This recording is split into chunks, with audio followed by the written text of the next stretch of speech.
Apabila seorang Muslim meninggal, maka amalannya terputus kecuali dari 3 perkara: sedekah jariah, ilmu yang bermanfaat, atau anak soleh yang mendoakannya. Hadis riwayat Abu Dawud.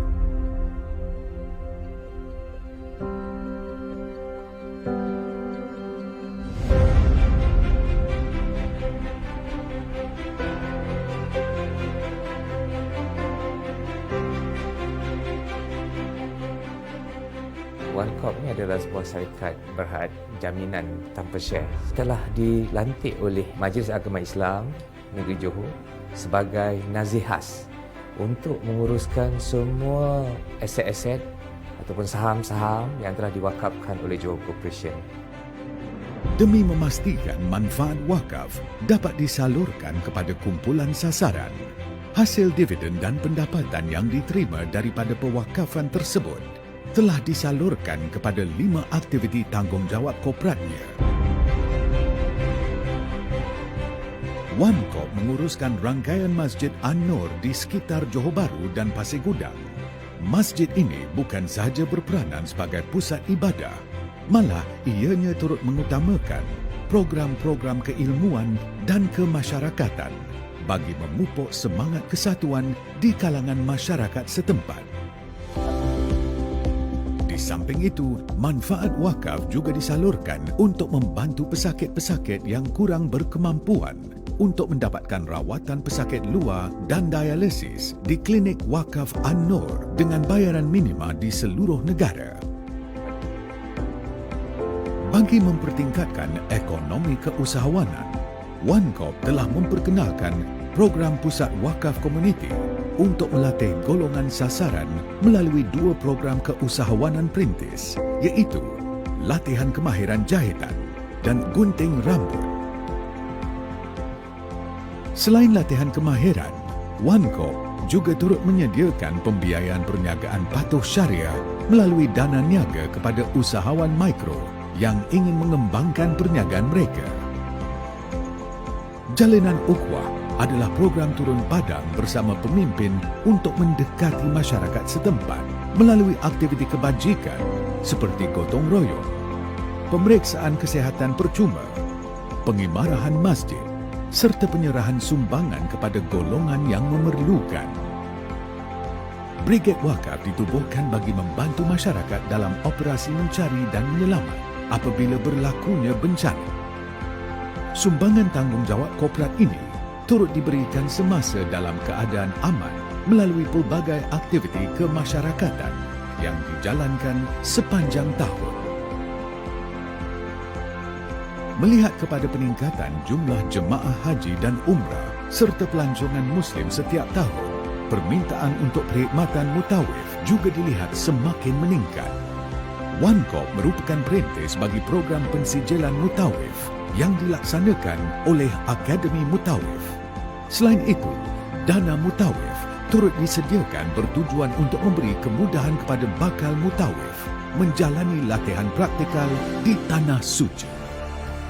Saya juga ingin melihat supaya OneCorp ni menjadi sebagai satu badan yang menjadi pilihan utama kepada mana-mana badan ataupun individu yang ingin mewakafkan harta mereka.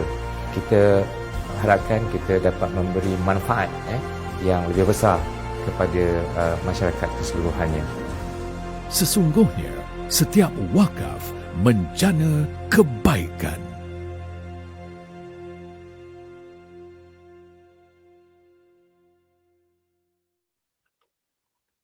A'udzubillahi minasyaitonirrajim. Bismillahirrahmanirrahim. Alhamdulillahirabbil alamin wassalatu wassalamu ala rasulil karim sayyidina Muhammad wa ala alihi wa sahbihi ajma'in, amma ba'd.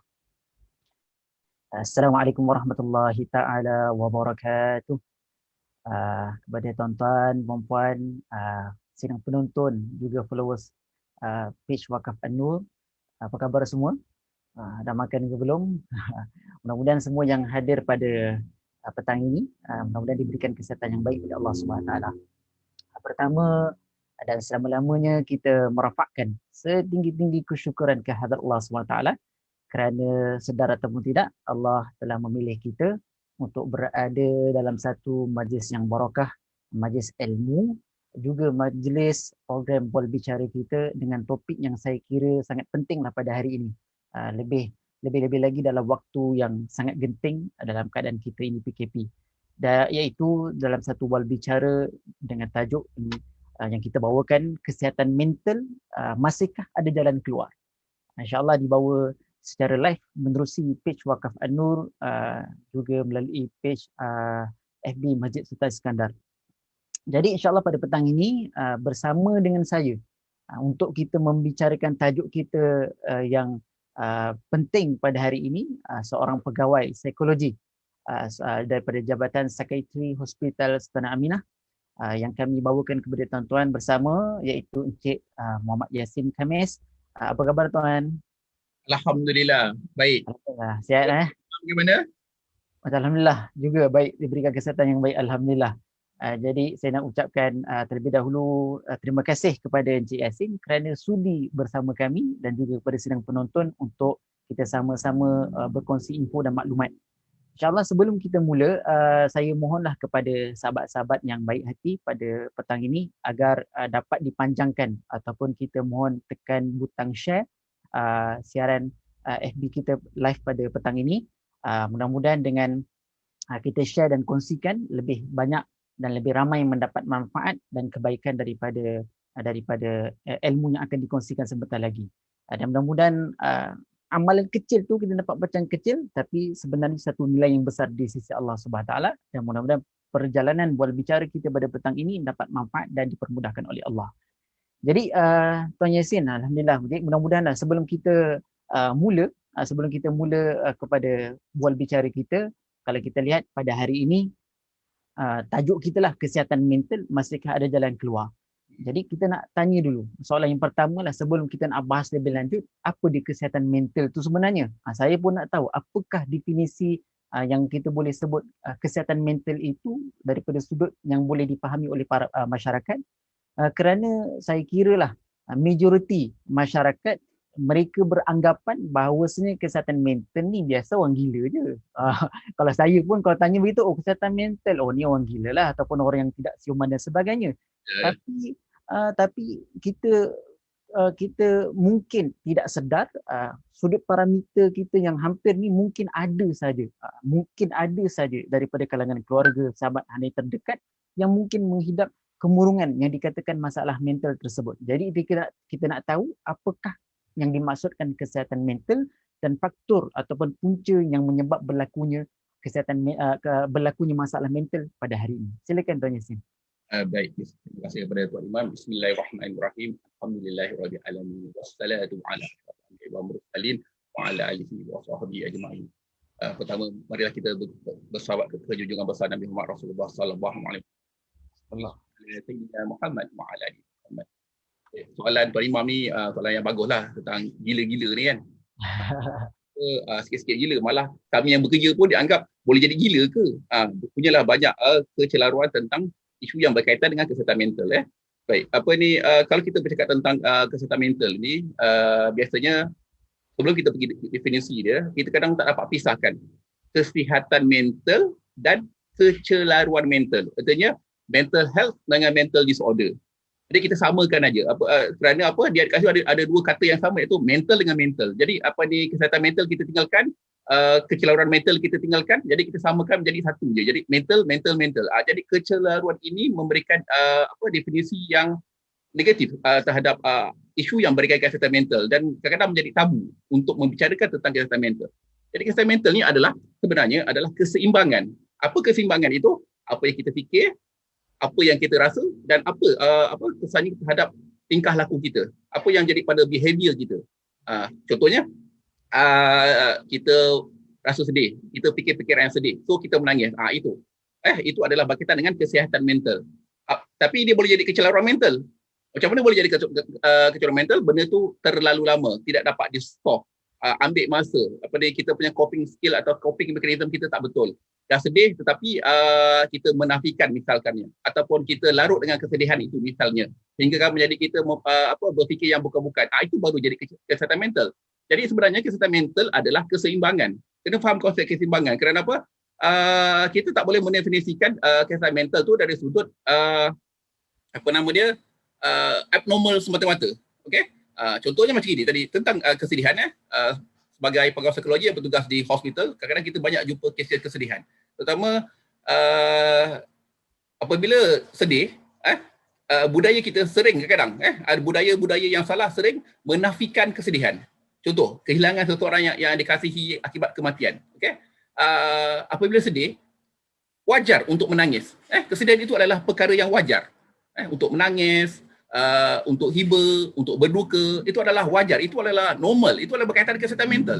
Tapi apabila perasaan itu diredam kerana apa? Jangan menangis. Tak baik menangis. Dan lepas tu menangis tanda tanda lemah. Jadi yang ini yang akan menimbulkan kecelaruan mental kelak nanti. Kerana apa? Perasaan itu dinafikan. Kerana apa? Dianggap tidak normal kalau menangis. Padahal menangis itu normal. Okay? Jadi apa yang masukkan kesehatan adalah keseimbangan, tuan. Jadi apa yang kita bawa pada hari ini, gila atau tidak gila, untuk pengetahuan kita bersama, untuk hidup ni kita kena gila. Tak gila tak boleh hidup. Tak gila tak boleh hidup. Tuan Imam bawa motor ke tak bawa motor? Ada Tuan Imam naik motor tak? Ada deh, saya bawa motor. Bawa motor kan. Kalau kita naik motor, saya pun naik motor juga. Kadang pergi tempat kerja, masa sebelum PKP ni kita naik motor kan. Rakan-rakan kita naik motor. Ahli keluarga kita naik motor. Kalau kita tak gila, kita tak boleh naik motor. Kenapa? Bahaya naik motor. Betul? Hari hujan, basah, apa-apa boleh terjadi. Tetapi kita kena ambil risiko dengan pengetahuan, contohnya dengan memakai pakaian yang sesuai, kan, dengan ada lesen, dengan tahu mengendara motor, maka insya-Allah pasti selamat. Ini jadi kecelaruan ini. Orang anggap sesuatu yang abnormal itu yang tak boleh diterima akal, contohnya bercakap seorang-seorang itu gila. Belum tentu. Jadi kalau dia cakap seorang-seorang tu, tapi dia cakap seorang-seorang tengah dia buat kerja kan, dia tengah baca buku ke ataupun dia tengah merancang sesuatu, dan dia bercakap itu kepada diri dia sendiri, tidak berkata pada suara dia tu, itu tidak menjadi masalah, itu bukan gila. Itu adalah sebagai mungkin cara coping skill dia atau mekanisme dia untuk menangani isu atau permasalahan. Jadi masyarakat kita mudah untuk melabelkan gila. Kerana apa? Ini adalah stigma, tuan-tuan dan puan-puan. Stigma terhadap kesihatan mental itu tak dapat dinafikan. Kita bercakap, kalau bercakap tentang kesihatan mental, gila tak gila ni, semua orang tahu hari Valentine adalah pada 14 Februari. Walaupun kita tak sambut, walaupun kita tak menerima Valentine, tapi semua orang tahu 14 Februari adalah hari Valentine. Kalau kita tanya pada tuan-tuan dan puan-puan, bilakah hari kesihatan mental sedunia? Ada orang boleh tahu tak? Ada siapa boleh jawab? Hari kesihatan Oktober. Tanpa Google. Oktober tak silap saya lah. Okey, betul Tuan Imam. Jadi kesedaran Tuan Imam ni sangat tinggi lah. Apa yang saya cuba sampaikan bukanlah maksud saya kena tahu bila hari kesihatan mental. Tidak. Maksud saya sikitnya pengetahuan kita tentang isu yang berkaitan dengan kesihatan mental. Okey? Dan faktor atau punca-punca kesihatan mental ni banyak. Okey? Sebenarnya untuk mengalami kecelaruan mental ni ataupun menjadi gila ni tidak mudah, susah sebenarnya. Okey? Pertama yang menyebabkan ini adalah faktor persekitaran. Persekitaran kita. Apa betul kita? Contohnya anak kecil yang dibesarkan dalam suasana yang tidak harmonis.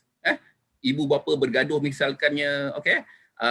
Dalam kemiskinan tegar. Lepas tu mungkin keluarga terlibat dengan jenayah, penyalahgunaan dadah, membesar dengan kekerasan. Ini antara faktor utama yang menyumbang kepada kesihatan mental kelak apabila dia dewasa. Bukan kecil-kecil tu dah kena kesihatan mental, tak. Dari situ dah ada muncul, tapi bila dewasa kelak, mungkin apabila dia mula bersekolah, sekolah menengah ataupun ke usia-usia dewasa awal, itu. Pertama adalah berkaitan dengan persekitaran. Kemudian daripada diri dia sendiri. Artinya bagaimana dia menerima pendidikan. Apakah kadang-kadang budaya di situ mungkin memanjakan dia, keluarga yang terlalu manja, yang terlalu semua kebebasan dia beri, itu pun boleh. Ataupun tertutup juga. Semua tak boleh. Apabila menemukan kebebasan, maka akan berlaku maladjustment ataupun penyelesaian yang salah. Jadi macam-macam boleh. Okay? Dan yang paling mudah sekali Tuan Imam, Kalau nak jadi gila sekarang ni, senang je, paling senang. Okey. Bukan saya syorkan, okey. Ini untuk memberikan memberikan maklumat kepada kita, memberikan amaran kepada diri kita sendiri, terutama diri saya, iaitu yang paling utama untuk menjadi gila adalah dengan penyalahgunaan dadah. Okey? Sebab dadah sekarang dia tak macam dulu. Kalau dadah macam dulu, dadah-dadah bersifat organik, pun boleh juga gila. Tetapi dia berbeza dengan dadah-dadah sekarang yang bersifat sintetik. Artinya kalau dulu nak isap dadah ni, kita kena tanam, kan? Tanam ganja, tanam kopi, tanam sebagainya, kan? Belum sebab tanam dah kena sapu dah kena bakar dah. Jadi susah nak dapatkan tu, ya. Sekarang ada namanya yang non organik ni, iaitu substance yang diramu secara kimia, iaitu sintetik, dadah sintetik, kalau kita tengok sering ada alhamdulillah pihak berkuasa sering dapat membuat serbuan tangkapan terhadap dadah sintetik. Dadah sintetik ni paling berbahaya kepada otak. Dia yang menyebabkan bahawa dadah sintetik contohnya ais, syabu, pil-pil dia bagi sebagai pil goyang. Yang ini adalah yang paling cepat membuatkan menjadi kewarasan akal terganggu. Kerana apa? Bahan kimia ini mengganggu fungsi otak. Bukan sahaja mengganggu fungsi otak, malah dia merosakkan otak. Kerana dia adalah chemical induced. Jadi bahan kimia yang daripada luar yang dicampur entah apa-apa merosakkan sistem saraf otak. Yang itu yang menyebabkan penurunan masalah mental. Okey. Dan juga berkaitan juga dengan individu itu sendiri, mungkin kurangnya pengetahuan ataupun skill untuk menghadapi masalah. Okey. Contohnya masalah kewangan. Bila masalah kewangan nak meminjam dengan orang, malu. Misalkan kan, malu. Jadi daripada biarlah tak nak nyusahkan orang, pergi punya ahlong, misalkan. Okey, ini misal je, okey. Jadi apabila punya ahlong mendapat ancaman, okey, tak bayar ataupun bayar tapi nak kena bayar bunga je, lepas tu tak tahu nak buat apa. Okey, jadi tak ada cara mekanisme, dia tak berjumpa dengan mungkin pakar dalam pengurusan kewangan ataupun orang yang pengalaman dalam kewangan. Ini akan memberikan impak kepada mental health dia. Baik, saya rasa itu setakat ini, Tuan Imam. Okey, baik. Alhamdulillah, terima kasih kepada Tuan Yassin atas pencerahan apakah kesihatan mental. Tapi apa yang saya dapat info daripada Tuan Yassin tadi, seolah dikatakan gangguan perasaan tu sebenarnya semua kita ada. Saya ada, mungkin Tuan Yassin pun ada. Maksudnya gangguan perasaan setiap individu tu ada. Cuma kaedah kita menangani ataupun kita berdepan dengan gangguan tersebut yang menyebabkan kita ini sama ada terjerumus terus ke dalam masalah mental ataupun kita dapat atasi dengan baik. Kalau yang saya dapat faham daripada Tuan Yassin, kalaulah gangguan perasaan tersebut dibiar berterusan dalam satu tempoh yang lama, dan dibiar kesedihan itu berpanjangan, dibiar dalam keadaan kita ini tak berdaya dalam keadaan tempoh yang panjang, maka dia akan menyebabkan mudarat yang lebih besar. Itu disebut sebagai ketidaksihatan mental. Jadi kalau kita lihat pada hari inilah, lebih-lebih lagi dalam kita berdepan dengan pandemik COVID-19, saya rasa kita semua tahu bahawasanya kesan daripada COVID-19 ni seolah-olah dia telah menembusi beberapa layer lapisan masyarakat daripada sudut atasan, bawahan, lebih-lebih lagi yang berada di bawahan, daripada sudut keuangan, kehidupan, seolah-olah mereka terpenjara dalam kediaman masing-masing lah, terpenjara dalam rumah masing-masing. Jadi dia di antara faktor yang membawa kepada masalah mental. Jadi kita nak tahu, soalan yang saya nak ajukan kepada Tuan Yassin, bagaimanakah seseorang itu dia boleh sedar bahawa dia ini sedang berada dalam fasa kemurungan. Kadang-kadang dia tak perasan pun, dia tak sedar. Jadi macam manakah, apakah faktor ataupun apakah cara dia boleh rasa bahawa dia ini berada dalam kemurungan, dan kaedah-kaedah ataupun cara untuk mengatasi masalah tersebut. Silakan Tuan Yassin. Terima kasih Tuan Imam. Betul Tuan Imam cakap tadi. Pertama jawapannya adalah tak rasa. Tak boleh rasa. Tak boleh rasa. Boleh tak tahu kita juga? Tak boleh rasa. Kalau boleh rasa pun kita akan mengabaikan, kerana apa? Dia apabila kemurungan ni pertama secara umum je lah kan, dia adalah perasaan yang tak best. Tak sedap. Okey, kita nak definisi apa? Tak syok. Dia perasaan yang macam-macam, berbagai-bagai, tak syok. Okey. Dia jadi pertama kita tak tahu. Tetapi kita kena belajar mengetahui apa yang berlaku pada tubuh badan kita, pada fikiran kita, pada perasaan kita. Okey, bagaimana nak tahu tu? Pertama kalau tuan-tuan pergi ke tempat saya kalau Tuan Imam nanti ada senang nak datang tempat saya boleh Boleh. Cuma kalau pergi ke situ nanti jangan post dekat Facebook perjalanan ke klinik saya kan, klinik psikiatri. Sebab apa, bila sebut psikiatri je orang kata ini Tok Imam ni ada apalah kan. Jadi keceman begitu sekali. Okey. Baik, kalau pertama sekali kalau datang untuk merapatkan berjumpa dengan doktor atau berjumpa dengan kami, antara persoalan yang pertama kami tanyakan adalah tidur. Okey. Jadi untuk mengetahui apakah kita terdapat isu yang berkaitan dengan kesihatan mental, sama itu kemurungan, okey, mungkin anxiety, okey. Pertama adalah tidur kita. Kita tengok tidur kita. Apakah kita boleh tidur dengan baik? Dan kadang-kadang tengok tidur tu macam mana. Okey. Bangun pagi tu segar ke tak segar? Okey, bila tidur tu boleh tidur tetapi terjaga tu boleh tidur balik.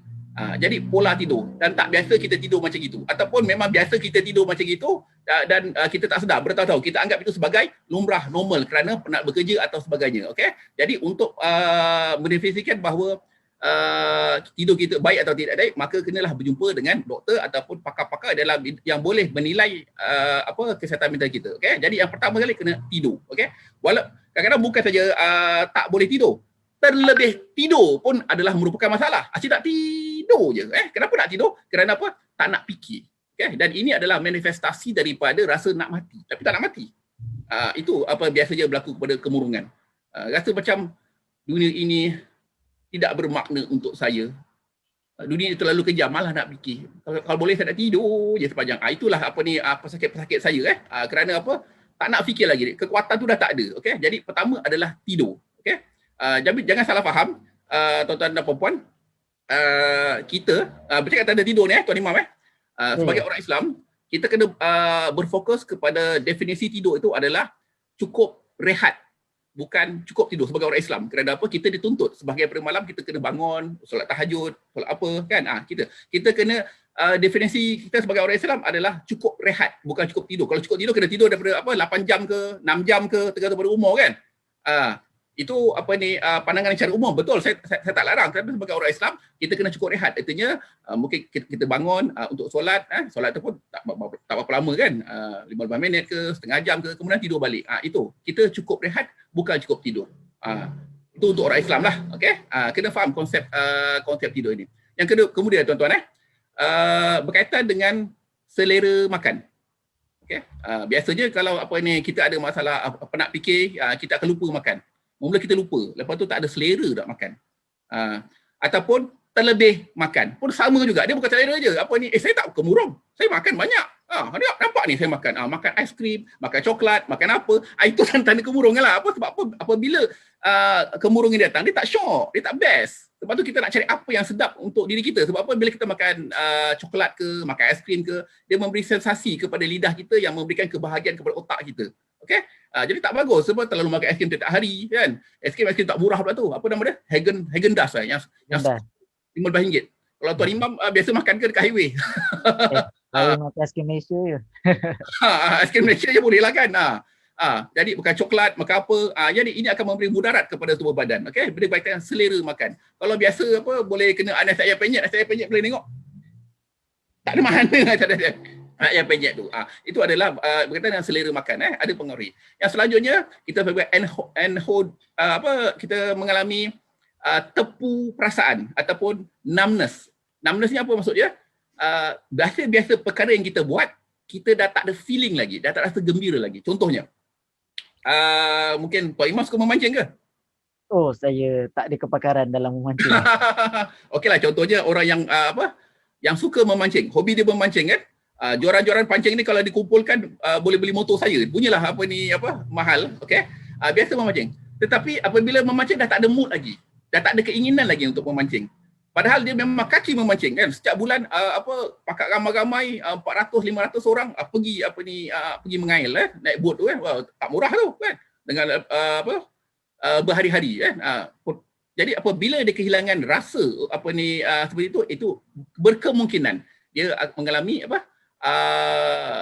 ciri-ciri kemurungan. selanjutnya ya Tuan Imam ya. Ya.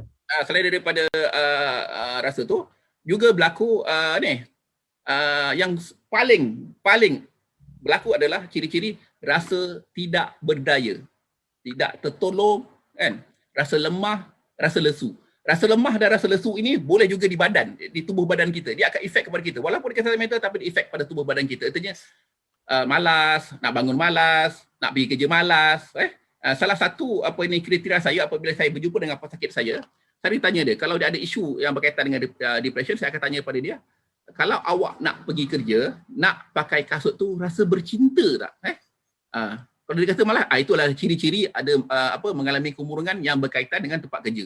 Okey, jadi dan malas depression ya, dia bukan pemalas, okey, tetapi dia tak ada kekuatan. Kerana apa? Kekuatan ini terlalu disalurkan kepada pemikiran-pemikiran. Dia terlalu fokus kepada luar diri dia. Luar diri dia. Apa orang cakap? Kalau saya buat tu nanti apa jadi? Kan? Nanti kalau tak buat jadi apa pula? Dia terlalu fokus pada luar diri dia sampai dia terlupa jaga diri sendiri. Okey, itu antara yang menjadikan ciri-ciri yang berlaku kemurahan. Kita tak sedar lepas tu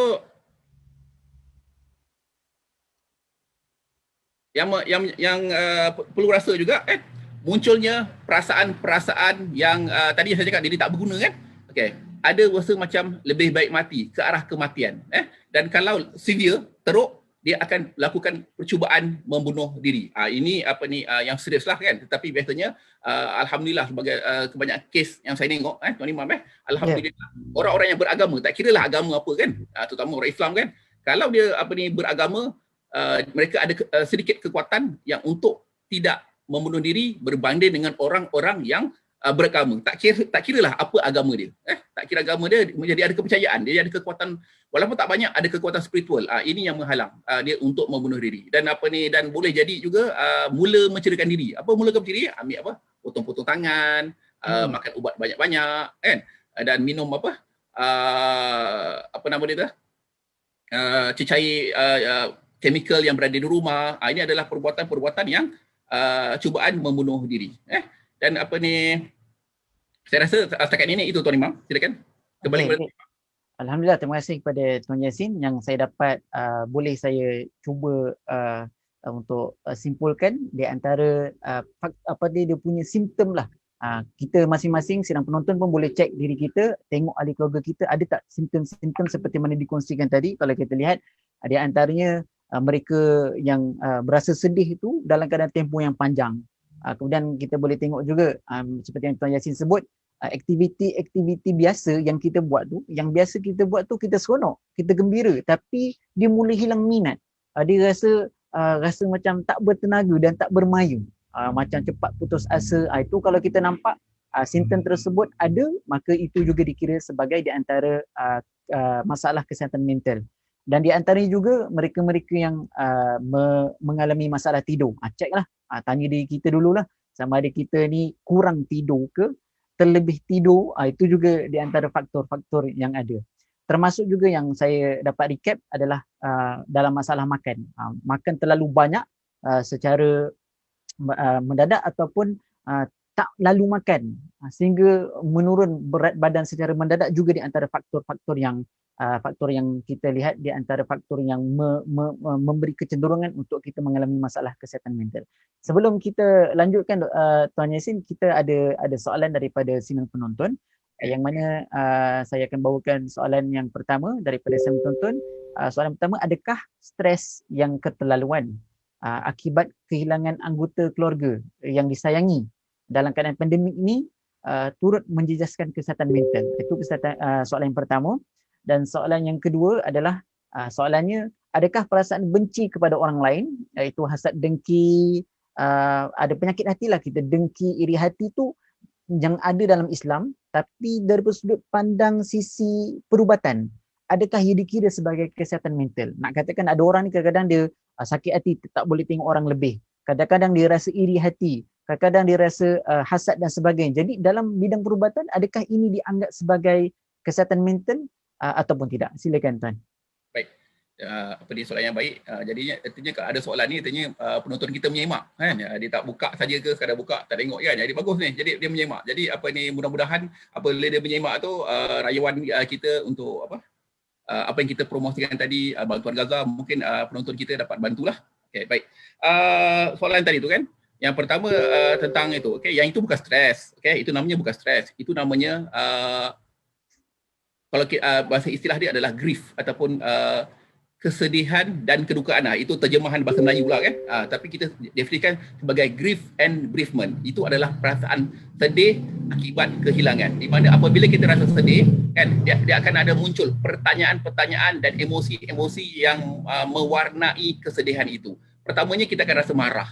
Okey. Kita kena sedar apakah marah. Mungkin marah pada diri sendiri, marah kepada objek, marah kepada apa. It's okay. Memang akan ada rasa marah. Okey. Itu adalah ciri-ciri daripada kesedihan. Kesedihan itu tak semestinya menangis saja. Dia ada kemarahan. Kalau ada rasa marah, artinya kesedihan itu masih lagi menguasai diri kita. Contohnya marah kerana apa? Marah pada diri sendiri. Kerana saya lah dia meninggal dunia. Kerana apa? Saya lambat. Handphone saya tak cas. Jadi salah saya. Itu adalah part of the grief punya proses. Okay? Yang kedua, ada juga kadang-kadang kita bila sedih tu kita rasa tawar menawar.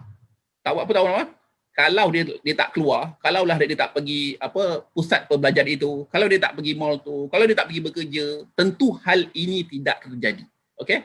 Jadi dalam pertanyaan tadi tu, ini adalah bahagian daripada kesedihan. Kalau kita mengalami hal-hal seperti ini adalah merupakan ciri daripada kesedihan. Okey? Dan ini adalah normal. Ini adalah biasa. Tapi macam mana nak mengatasi ini? Okey? Dan juga kadang-kadang kita rasa depressed, artinya macam tadilah kemurungan, tak nak bercakap dengan orang, rasa nak ikut mati. Okey, ini adalah bahagian daripada itu. Ini bukan kesan dia macam stres, tetapi sebenarnya kita kena aware bahawa emosi ini adalah emosi kesedihan. Okey, dia bukan stres, dia adalah kesedihan, tetapi dia akan menjadikan yang tepatnya intipatinya dia adalah kesedihan tetapi memberikan perilaku stres, iaitu boleh jadi stres, contohnya cepat marah, okey, tak larat nak buat apa-apa. Itu sama juga simptom dia sama dengan stres, tetapi intipatinya kita kesedihan. Okey, macam mana nak overcome dia? Okey, baik, untuk overcome dia kena sedarlah tadi yang kita rasakan. Contohnya kita rasa marah. Okey, macam mana nak overcome rasa marah tu? Okey, macam mana kita nak memaafkan diri sendiri. Memaafkan orang ni agak mudah, tetapi yang paling susah adalah untuk memaafkan diri sendiri. Kerana apa? Kita sebenarnya tak cukup tahu diri kita sendiri. Jadi itu kita sering menyalahkan diri sendiri. Okey? Dan ada munculnya tawar menawar. Apakah kita begitu pasti kalau dia tak keluar tu pasti dia akan selamat? Kalau dia tak pergi ke sana pasti dia tidak akan kena COVID. Mana kita tahu kan? Kita tak tahu kan. Jadi hal-hal ni perlunya ada pemahaman dalam diri kita dalam mengalami grief ni ataupun proses berkabung ini. Okay? Dan it's okay untuk menangis. It's okay. Nangislah. It's okay. Kalau patient saya kata, tak apa, nangis-nangis. Sebab ramai patient saya kan, kalau Tuan Imam apabila saya berhadapan dengan kes-kes grief kan, pertama yang saya lakukan kan, saya akan cakap, Kak, atau biasanya perempuan lah kan, atau abang ke, pakcik ke kan, dek ke kan, dek, tak apa, it's okay untuk menangis. It's okay untuk menangis. Kita diam saja. Kalau dalam professional counselling, orang menangis kita biarkan. Kita berempati dengan dia untuk dia rasakan kesedihan itu. Sebab apa? Kalau kita menafikan rasa kesedihan itu, itu jadi sakit. Tapi bukan ekspresi yang yang berlebihan, ataupun marah sana, marah sini, itu bukan. Okay? Kerana apa? Apabila kesedihan yang normal, kesedihan yang berasal dari keikhlasan hati, maka secara umumnya air mata itu, kesedihan itu akan memberikan penawar bagi diri kita. Pernah tak kita menangis? Tak kira lah menangis kerana apa, menangis kerana lepas sembahyang taubat ke, menangis kerana gembira anak ni baru-baru ni kan, SPM dapat banyak A ke kan. Bila menangis tu kan rasa kat dada tu macam lapang. Itu menangis dengan penuh gelesah. Jadi it's okay untuk menangis. Soalan pertama tadi Tuan Imam, mungkin saya dah jawab dengan baik ataupun masih belum jelas lagi? Kesedihan yang dialami kerana ahli keluarganya ada yang meninggal ataupun kira kehilangan anggota keluarga lah dalam keadaan pandemik ni. Jadi adakah stres yang keterlaluan itu akan menjejaskan kesihatan mental begitu. Ya, dia akan menjejaskan kesihatan mental jika kita tak dapat melalui proses-proses tadi. Kita marah, kita membebaskan marah itu. Okey? Apabila kita terus berfikir, kita mencari jawapan. Kalaulah tu, itu. Jadi kerana berhenti mencari jawapan. Dia boleh menjadi apa ni kita sebagai patologi grief. Macam mana patologi grief? Kesedihan itu sentiasa datang lebih daripada 6 bulan, 3 bulan, 6 bulan, dia boleh. Kerana apa? Kerana kita tak dapat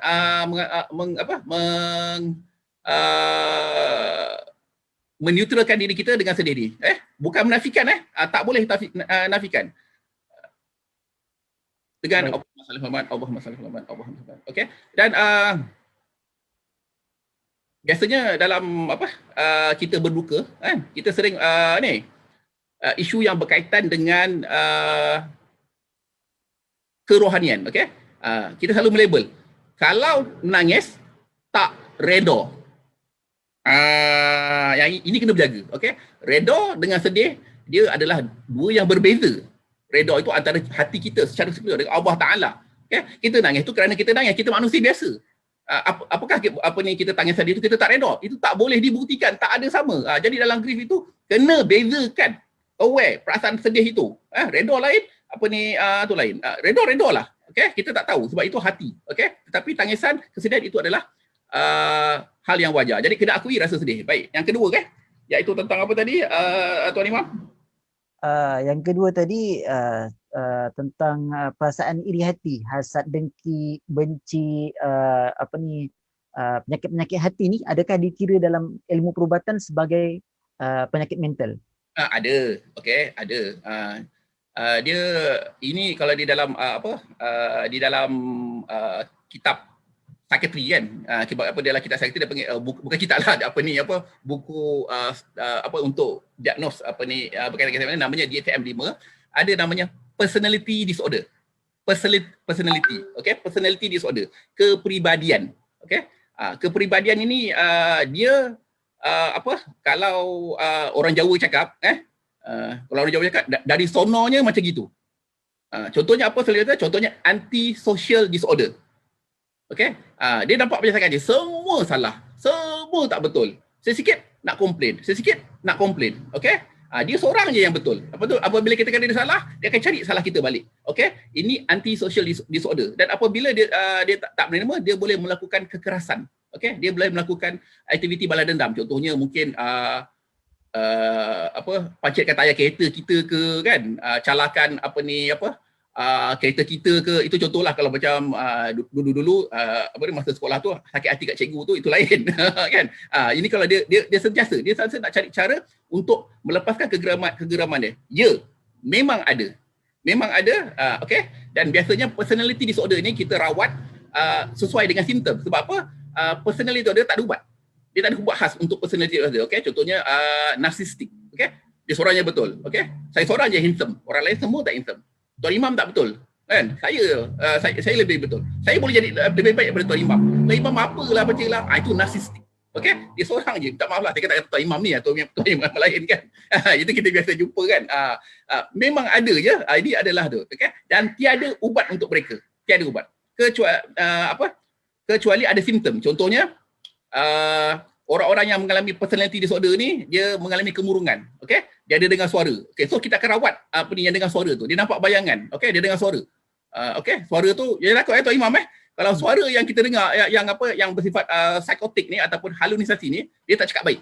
Dia tak pernah cakap baik. Dia tak pernah cakap Tuan Imam bertaubatlah, dunia ni sementara kan. Semayanglah selalu. Dia tak ada cakap macam itu. Dia cakap matilah. Dia cakap benda yang tak baik. Kau tak guna, kau tak baik.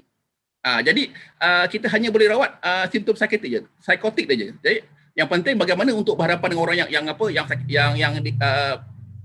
audien yang bertanya tentang seperti ini adalah bagaimana untuk menumbuhkan kefahaman kepada kita untuk berhadapi dengan orang-orang seperti ini. Okey? Pertama, tak boleh labelkan. Okey? Sebagai pegawai psikologi ataupun kaunselor profesional kan, kita merawat, kita memberikan sesi dalam bentuk yang 100% positif. Okey, kita tak boleh melabelkan orang. Okey, kita tak boleh cakap dia memang tak guna. Kita jangan duduk orang tak guna. Kita tak boleh gunakan label-label, contohnya apa label orang-orang yang bermasalah, orang-orang yang toksik misalkan kan, okey, tak boleh. Sebab apa ni, kalau kita labelkan orang, maka kita ada energi negatif yang pada kita, yang ke mana pun kita pergi, kita akan akan sentiasa ada label tu kepada orang. Okey, jadi bagaimana kita nak memahami karakteristik orang itu, dan bagaimana kita tidak bertindak sebagaimana mereka. Okey, kalau narsistik, contoh narsistik, dia je betul, okey, maka orang-orang macam ni tak boleh layan lah. Okey, kita tahu dia memang dia je betul. Apa pun kita buat tak akan jadi. Maka kita yang kena mengundur diri, kalau tak kita sama macam dia, macam yang biasa kita temukan di umum. Okey, baik, saya kata setakat itu Tuan Imam. Baik, terima kasih kepada Tuan Yasin. Jadi apa yang kita boleh dapat info daripada perkongsian tadi, bermaksud kesedihan atas kematian ahli keluarga, rasa iri hati, rasa dengki dan sebagainya itu perkara yang normal. Sebenarnya normal dalam kehidupan manusia untuk merasa sedih. Normal dalam kehidupan kita nak merasa marah. Normal kadang-kadang dalam hati kita ini ada rasa iri dan sebagainya. Cuma kaedah kita mengawalnya. Kaedah kita mengatasinya. Nak katakan di antara kaedah yang dikongsikan tadi, tidak salah untuk kita mungkin menangis, tak salah untuk kita bercerita, tak salah untuk kita bercakap dengan diri kita sendiri, kerana itu di antara cara untuk rilis dia punya tekanan-tekanan kesedihan dan sebagainya. Sebab kalau kita rasa sedih, bagi saya lah Tuan, kalau kita rasa sedih, kita rasa marah, kita rasa perasaan-perasaan yang tak sedap tu dan dibiarkan, dia akan jadi macam pressure dia makin kuat, pressure makin kuat.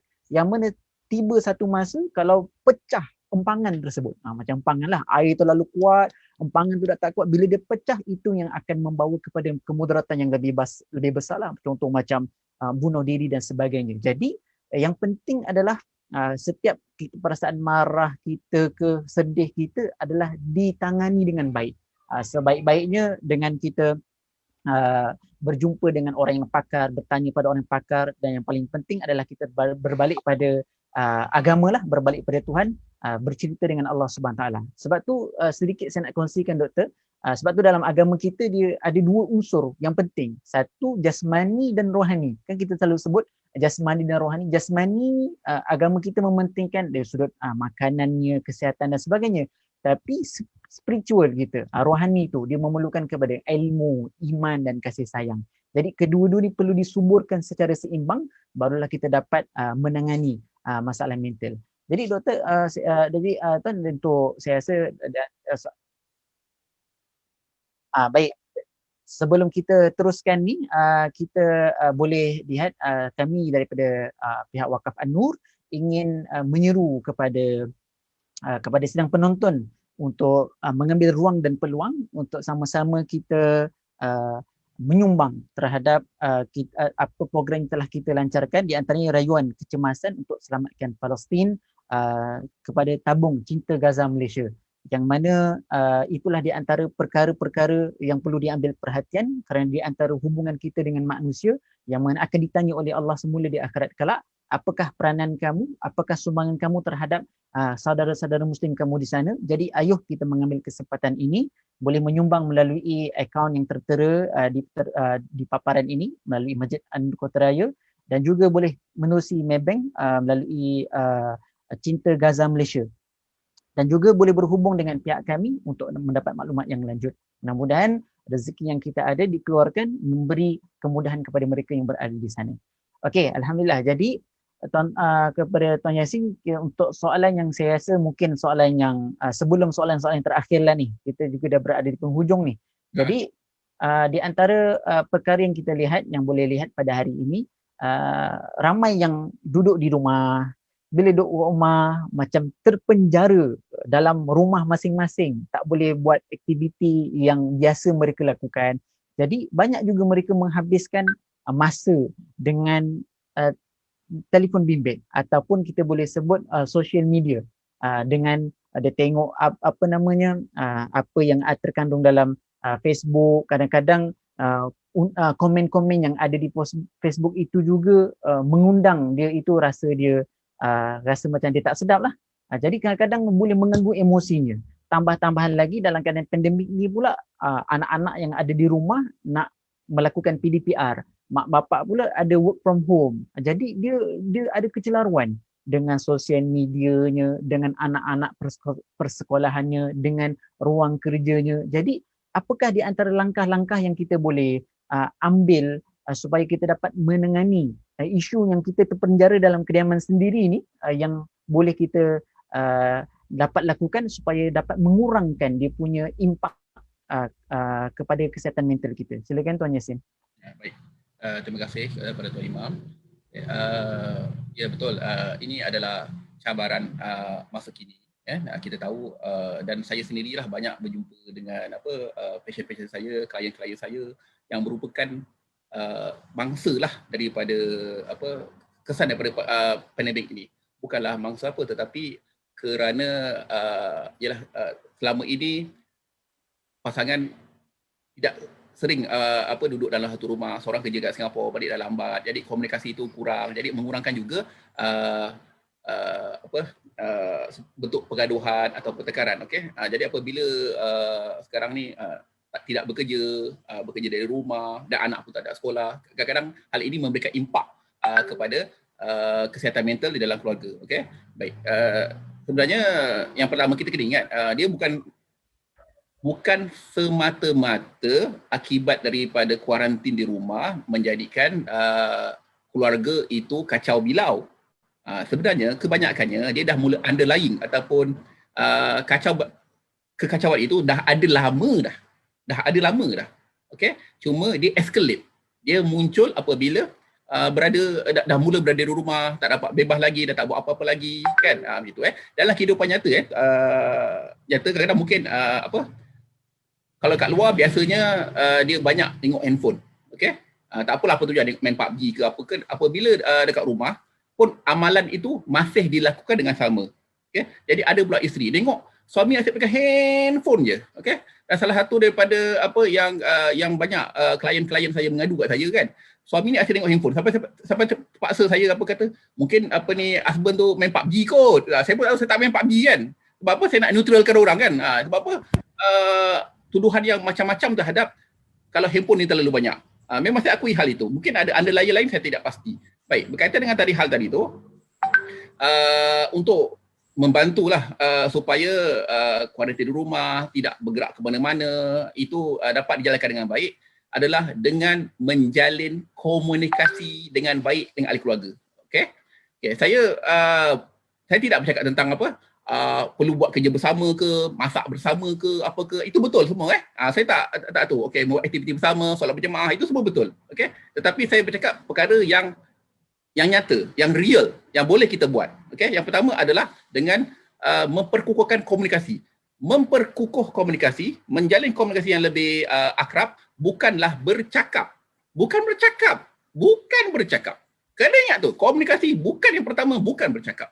Komunikasi yang pertama adalah mendengar.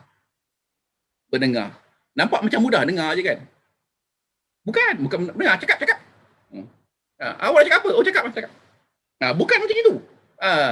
Mendengar adalah mendengar dengan hati. Artinya kalau pasangan kita bercakap atau anak kita bercakap, kita dengar, kita tengok ada nengok, kita tak buat kerja lain, badan memalingkan kepada dia. Tak perlulah tengok eye contact ke apa ke, biji mata betul-betul tak perlulah kan. Tetapi bagaimana nak mendengarkan. Sebab apa? Mendengarkan ini adalah skill yang tidak mudah.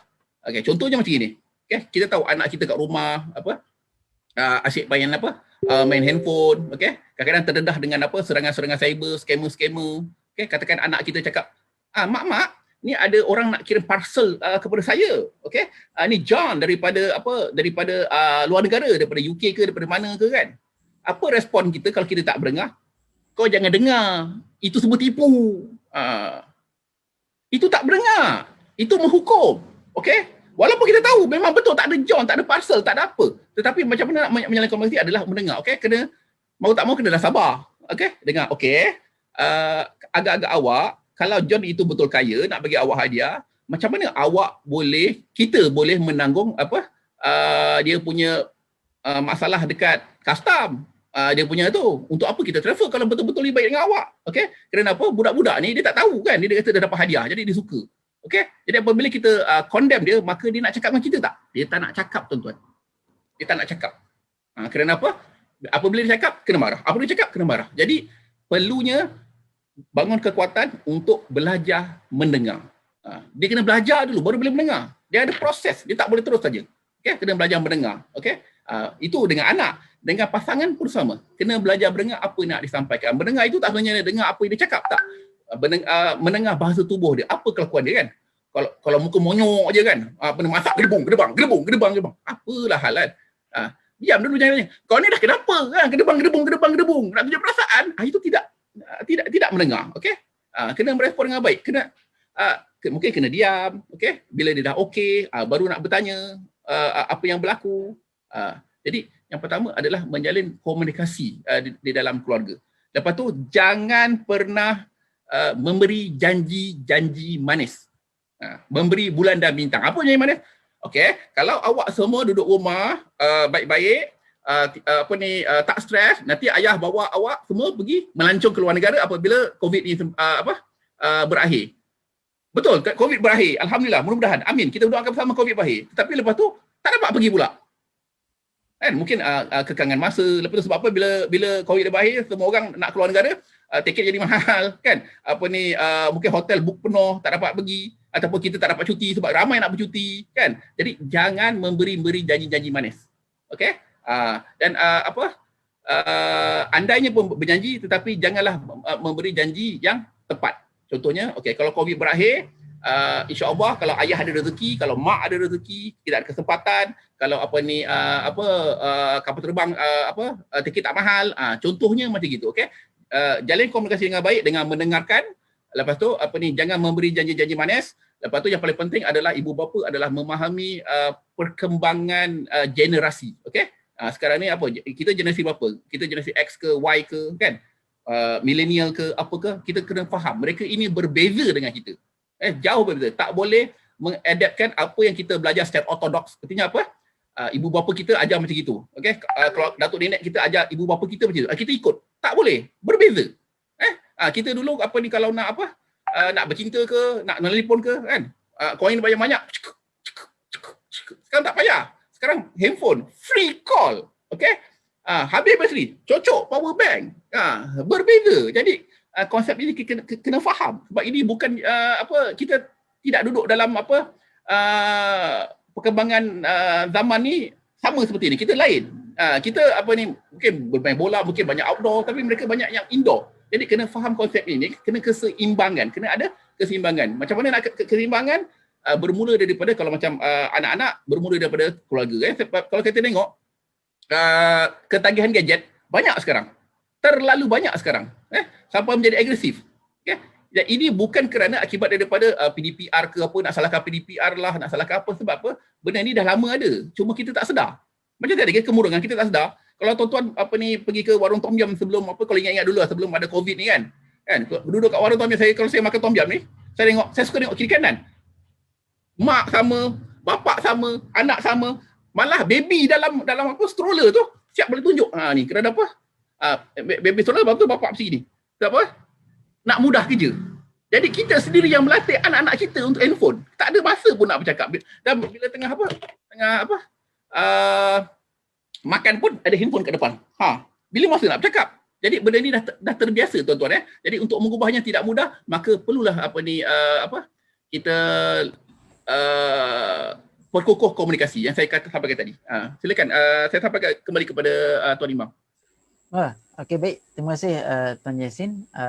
Jadi perkongsiannya tadi, di antara keyword yang penting yang disampaikan tadi adalah komunikasi. Perkara ini saya minta kepada senang penonton jangan kita ambil enteng, kerana sedar ataupun tidak, kajian yang statistik yang dikeluarkan pada tahun 2015 lebih kurang 29.2% rakyat Malaysia menghidapi masalah kesihatan mental, dan sehingga tahun 2020 statistik menunjukkan hampir 70%. Jadi nak katakan sebenarnya ia berlegar di dalam kalangan masyarakat kita pada hari ini. Jadi di antara keyword yang dikongsikan oleh Tuan Yasin tadi adalah komunikasi. Jangan kita pendam secara sendiri. Jadi komunikasi itu bermaksud kita kena berinteraksi dengan orang lain. Sebab tu disebut kita ni manusia dalam Islam adalah makhluk sosial. Kita berbual dengan suami, suami berbual dengan isteri, suami kemudian ibu bapa berbual dengan anak-anak, dan memberi menjadi pendengar yang baik pun juga di antara membantu dalam mengurangkan kesakitan mental tersebut. Sebab tu kalau saya pernah lihat dan membaca di antara kajian yang dibuat oleh orang barat, kajian secara realiti, dia tutup satu rumah dengan tingkapnya ditutup, disil, pintunya ditutup, telefon bimbitnya disimpan, TV-nya ditutup, radionya ditutup. Maksudnya seorang manusia dia nak tengok berapa lama boleh tidak berhubung dengan orang luar. Maksudnya tak ada interaksi sosial. Ditutuplah. Termasuklah tak ada haiwan, kucing ke, arnab ke, ikan, semua tak ada. Dia duduk je dalam keadaan tertutup dan tak tengok pun orang luar. Jadi yang saya tengok akhirnya eksperimen tersebut tak dapat diteruskan. Dia dalam tempoh berapa hari saja minta dibatalkan. Kerana apa? Dia kata kalau diteruskan dalam keadaan sedemikian, dia boleh saja terus menjadi gila kerana tak dapat berinteraksi dengan orang lain. Dia tak dapat tengok orang, tak dapat berkomunikasi melalui media dan sebagainya. Jadi nak katakan keyword yang penting, kalau kita ada rasa something wrong somewhere, kita kena bercerita kepada seseorang. Di antara dalam agama Islam kita lah, lebih khusus mengajar kita kaedah cara nak bercerita tu paling baik adalah ketika kita bangun pada 1/3 malam, kita cerita dengan Allah banyak-banyak. Ceritalah apa-apa sekalipun, rahsia kita ke, masa silam kita, cerita dengan Allah. Kalau cerita dengan manusia ni kadang-kadang kita belum tentu mendapat menyelesaikan masalah kita. Tapi cerita dengan Allah, cerita macam-macam, nangis dan sebagainya. Habis cerita, walaupun masalah tu belum selesai, tapi sebenarnya Allah telah campakkan rasa ketenangan, kelapangan minda, rasa untuk kita ini dapat membuat apakah tindakan-tindakan selanjutnya. Allah bagi ilham yang baik, ketenangan hati. Jadi itu di antara dalam agama kita yang boleh kita kongsikan, iaitu pada waktu malam ataupun waktu bila-bila kita berseorangan, cerita dengan Allah, cerita macam kita cerita dengan kawan, cerita macam kita cerita dengan isteri kita. Jadi nak katakan itu di antara kaedah yang boleh menangani, membantu kita dalam menjaga kesihatan mental. Tuan Yasin, kita ada soalan daripada sedang penonton. Ada beberapa soalan lah. Di antaranya, apakah kaedah yang berkesan yang boleh bantu ahli keluarga yang menghadapi masalah kesihatan mental? Jadi mungkin duduk dalam rumah yang sama, dia tengok abang dia, adik dia nampak macam ini macam ada simptom-simptom yang disebut oleh Encik Yasin ni. Tidur dia, terlebih tidur ke, makan dan sebagainya. Jadi apakah faktor, apakah kaedah untuk membantu orang tersebut? Itu yang pertama. Yang kedua, kalau kita tengok soalan yang lain, kalau macam seorang pesakit stroke, dia tak dapat buat perkara biasa. Bila dia kena stroke, bermaksud pergerakan harian itu terbatas. Jadi sampai bila terbatas, seolah-olah dia itu putus asa dan dia berserah. Dia macam tak dapat buat dia punya kehidupan harian tu seperti biasa, dan dia sehingga dia memberontak. Yalah, marahlah. Bila terbatas, tak dapat buat apa yang dia nak, dia memberontak. Jadi adakah itu satu stres, dan apakah nasihat yang boleh membantu? Silakan Tuan Yasin. Baik, terima kasih Tuan Imam. Yang tadi itu membantu untuk ahli keluarga kesihatan mental ya. Okay, sebab Ya, tu betul. Di dalam rawatan psikiatri kan, yang paling sangat membantu mempercepatkan kesembuhan atau kestabilan pesakit mental itu sendiri adalah support ataupun sokongan daripada orang terdekat. Orang terdekat ini boleh jadi suami isteri, okey, ibu bapa, adik beradik dalam surrounding ni lah. Sebab tu kalau sebatang kara ni kan, orang yang sebatang kara atau melarikan diri daripada keluarga, untuk dia keluar daripada kemelut emosi itu agak sukar sikit berbanding dengan orang yang ada supportive dari sekeliling dia. Waktu ni mungkin kawan pun boleh juga. Okey. Jadi dalam support ini bermaksud artinya kita mengakui emosi dan apa yang berlaku kepada dia. Mengakui. Okey, bukanlah mengakui ini membenarkan semua, tidak. Okey, mengakui. Dia berhak untuk rasa marah, dia berhak untuk rasa sedih, dan kita pun berhak untuk rasa marah, kita untuk rasa sedih. Jadi itu baru kita seimbangkan. Untuk jaga orang sakit, untuk menjaga orang yang ada isu yang berkaitan kesihatan mental, kita kena jaga diri kita baru kita boleh jaga orang lain. Okey, dalam sakit apa pun kena jaga macam itu. Baik. Namun begitu, dalam memberikan sokongan, kata kunci yang tidak boleh dilupakan, jangan pampering. Apa pampering? Memanjakan. Contoh, ada ahli keluarga yang mengalami emotional disturbance, emosi yang tak dapat dikawal, kerana mungkin kehilangan sesuatu ke, dia depres ke, apa ke, tak kisahlah tu, dia potong-potong tangan, dia potong-potong tangan dia, janganlah sekali-kali melabel. Kau tak ada iman, menggunakan perkataan-perkataan yang sensitif agama, tak sembahyang, tak apa, tak intu, tak ini, tak mengaji ke apa pertama, janganlah melabel. Melabel. Apabila melabel, itu akan memberikan impak kepada dia. Dia tak marah kepada sekadar marah kepada kita, malah dia akan marah kepada agama. Yang ini adalah tak baik. Padahal agama tak ada salah pun, tak ada apa pun. Jadi agama pun salah. Dan kalau kita tengok di persekitaran kita, kalau kita baca media sosial, sebab terlalu banyak kecaman kepada seseorang, terlalu banyak keseraman, dia marah pada agama. Agama pula dipersalahkan. Agama tak salah, kan? Tetapi orang-orang yang menyalahgunakan agama ini untuk konon-konon untuk membantu, tetapi tak betul, jadi dia perlunya sokongan emosi. Apa sokongan emosi? Kalau dia buat itu, maka contohnya dia potong-potong tangan, bagaimana untuk memberhentikan dia, bagaimana untuk mendengarkan apa yang disampaikan tanpa prejudis, tanpa menghukum. Katakan ahli keluarga tu kata, saya rasa berdosa je sentiasa. Itu makanya kerana kau banyak dosa, kau tak minta maaf kat orang. Jangan macam gitu. Jadi bagaimana dengan kau? Kita manusia biasa. Kita mesti berdosa. Rasulullah SAW pun dia tak ada dosa. Dia maksum, tapi dia sentiasa solat, sentiasa minta taubat, sentiasa berhubung kepada Allah, minta ampun kepada Allah Taala. Apalagi kita manusia biasa. Itu contoh komunikasi yang kita boleh gunakan untuk support mereka ini. Tapi kalau kita bercakap pun, kita mesti ada kekuatan, tak boleh main cakap-cakap je, kan. Kau kena sembahyang tapi diri sendiri tak sembahyang, tak boleh lah. Dah suruh ada doa tapi diri sendiri tak berdoa, tak boleh. Jadi lepas tu yang kedua, mesti mendapatkan rawatan, sesuai dengan dia. Biasanya kalau di tempat saya di hospital, apabila pesakit tanya pada saya, Cik Yasir boleh tak pergi alternatif, jumpa itu, jumpa ni, kami tidak melarang dan kami pun tidak menyuruh. Kalau kami suruh, pakcik, ini memang ni, ini ada sesuatu ni, kena pergi ni, jumpa bomoh, jumpa apa, nanti dia kata hospital kata tak ada ubat, hospital yang suruh pergi. Tak, kami tak cakap macam itu, tak pernah pun cakap macam itu. Tetapi itu definisi yang mereka berikan, mesti mendapatkan rawatan. Macam mana nak mendapat rawatan? Kalau ada ahli keluarga yang mungkin kita syak ataupun kita rasa dia mengalami isu yang berkaitan dengan kesihatan mental, mungkin dengar suara, mungkin dapat bayangan, mungkin dapat apa, pergilah paling dekat, pergi ke klinik kesihatan yang dekat dengan kita dulu.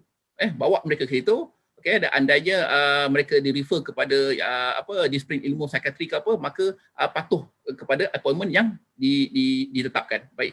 Itu yang pertama. Yang kedua, stroke. Berkaitan stroke, soalan dia tadi tu mengenai tentang kesan yang jaga ke ataupun kesan kepada penderita stroke itu sendiri, Tuan Imam? Penderita stroke dia terbatas melalui aktiviti hariannya, jadi sehingga dia tu sampai-sampai tak merasa berontak. Jadi cara untuk kita ataupun nasihat dan sebagainya. Okey, baik. Stroke ni salah satu kesan yang berlaku kepada emosi adalah kerana saraf di bahagian otak. Jadi ini ada bersifat dalam ilmu neurologi lah. Dia memang ada kesan terhadap emosi kita. Jadi yang pertama, orang-orang yang di sekeliling pesakit stroke ni kan, kena faham konsep sakit stroke itu sendiri. Dia akan efek emosi kerana apa? Ada gangguan pendarahan ataupun apa yang berlaku dalam otak dia tu, kerana blok darah, kerana pecah ke apa, dia akan memberi kesan kepada bahagian otak. Jadi itu yang marah, yang apa dan sebagainya, di mana dia tak boleh buat apa-apa, dia rasa dia tak berguna. Yang penting adalah untuk ini saya bercakap tentang orang yang menjaga stroke. Sebab yang menjaga stroke ini tidak mudah, sangat tidak mudah. Memang sangat mencabar. Dan banyak orang-orang yang kita panggil sebagai burn out apabila menjaga pesakit stroke, kan. Dengan kerenah dan keletahnya yang kadang apa lagi kalau stroke itu menimpa kepada warga emas, yang dah lah stroke, lepas tu kena pula Parkinson, lepas tu berlaku demensia ataupun nyanyuk. Jadi ini penuh dengan cabaran. Jadi waris ataupun caretaker yang burn out ini, pertama kena ada time out.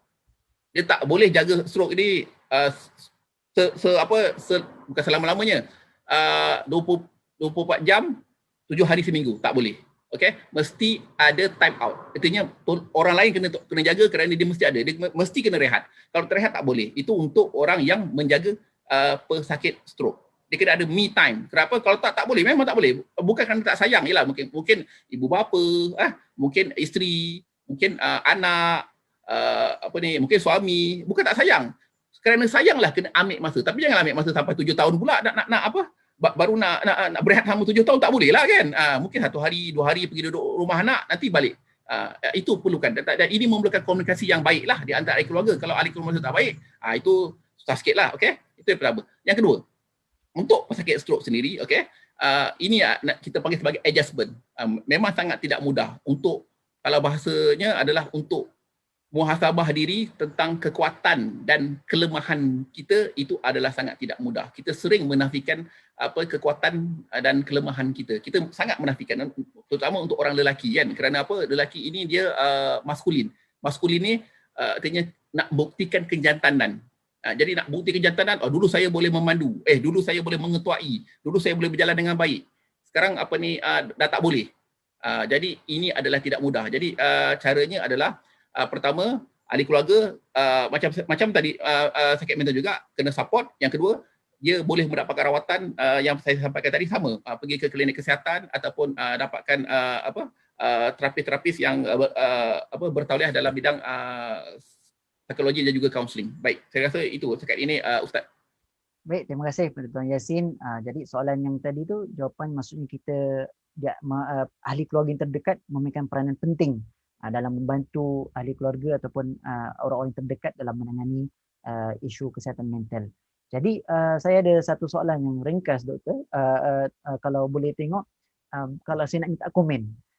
Komennya begini, dia punya persoalan begini. Social media pada hari ini antara punca ramai di antara kita yang mengalami masalah tekanan, masalah mental.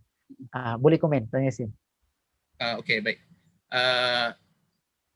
Betul. Ini ada, saya pun kadang-kadang baca pun, saya pun pening kulit, saya pun jadi anxiety apabila baca dia kan. Okay. Jadi secara ringkas je, saya ringkaskan, kita jadi stres, kita boleh menjurus kepada mental, okay? Kesihatan mental kita terganggu dengan media sosial adalah kerana kita tidak membentengi diri kita, atau kita tak penuhkan diri dengan maklumat yang cukup dan sahih. Itu yang sebenarnya tak boleh salahkan social media, okay? Social media tu macam gitu je. Menarik diri daripada social media tu terserahlah, kita tak boleh halang, okay? Yang pertama, menyalahkan social media 100% akibat daripada apa yang berlaku itu adalah tidak wajar. Okay? Saya bukan membela social media, sebab apa, saya tahu social media ni kadang-kadang sebab semua bebas kan, keterlaluan kan. Apa-apa pun boleh post tu, boleh ni, tetapi sebenarnya adalah kita tidak membentengi diri kita dengan pengetahuan yang cukup. Contohnya macam ni, ingat tak kalau Tuan Iman ingat, sebelum berlaku pandemik ni, isu van putih yang menculik kanak-kanak, kemudian diambil organ tubuhnya. Berapa ramai ibu bapa yang sangat gusar dan risau tentang kejadian ini, kan? Jadi kalau zaman tu kalau nak beli van tak boleh, kena cat warna lain. Kenapa? Orang ingat semua nak menculik. Kan jadi mental tu kan, kita namanya paranoid. Okey, paranoid apa? Kita benda yang tak ada jadi ada. Okey, delusional. Van putih tu mungkin yang van putih ni yang dimaksudkan. Mungkin je tu, okey? Jadi hidup kita tak tentram. Okey? Betul. Itulah akibat kesan social media. Berbalik tentang van putih tadi, kalau kita ada knowledge yang baik. Contohnya, van putih culik kanak-kanak, kemudian ambil organ dia dalam van tu, potong, kemudian buang budak tu, kemudian jual. Ingat apa? Ikan ke, ayam ke, itik ke, kambing ke? Untuk pengetahuan kita bersama, mana boleh melakukan operation dalam van yang bergerak? Mana boleh, tak boleh. Kalau ibu-ibu yang pernah masuk ke ruangan OT kan, bilik bedah kan, cuba kita tengok bilik bedah tu. dengan sejuknya, dengan sterilnya, doktor nampak mata je. Nampak? Jadi perlunya kawasan yang bebas daripada kuman, disinfektan, yang sangat higienis. Barulah boleh buat operasi potong-potong tubuh manusia. Kalau tak boleh, mana boleh.